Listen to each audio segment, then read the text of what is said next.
निकालाचा आशय हा आश्चर्यजनक नाही.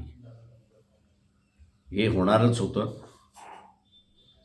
याचं कारण की ज्यावेळेस इलेक्शन कमिशन आणि इलेक्शन कमिशनचा निर्णय सुप्रीम कोर्ट आम्ही हस्तक्षेप करणार नाही असं ज्यावेळेस म्हटलं, त्यावेळेस पक्ष आणि सिम्बॉल हा एकनाथ शिंदेकडे गेला.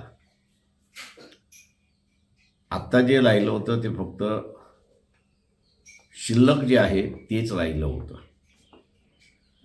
शिल्लक काय होतं तर हे क्वालिफाईड आहे की डिस्क्वालिफाईड आहे. एकदा पक्ष कुठला खरा आणि कुठला खोटा हा निर्णय दिल्यानंतर डिस्क्वालिफिकेशनचा अर्थ हा इन्फ्रक्च्युअस होतो कायद्याच्या भाषेमध्ये. आणि म्हणून निर्णयाने आश्चर्य नाही त्या सगळ्या ह्याच्यामध्ये.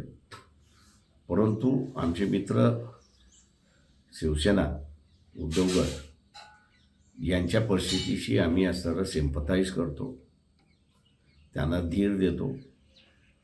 निर्णय विरोधात घेतला असला तरी चालेल, पण आपण एकत्र त्या ठिकाणी लढू शकतो आणि या प्रवृत्तींना आपण विरोध करू शकतो. या निर्णयाचं गमक 500 + 1000 असा आहे.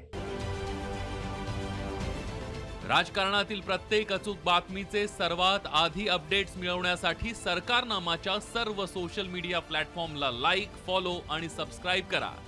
तसंच सर्व नोटिफिकेशनसाठी बेल आयकॉन प्रेस करायला विसरू नका.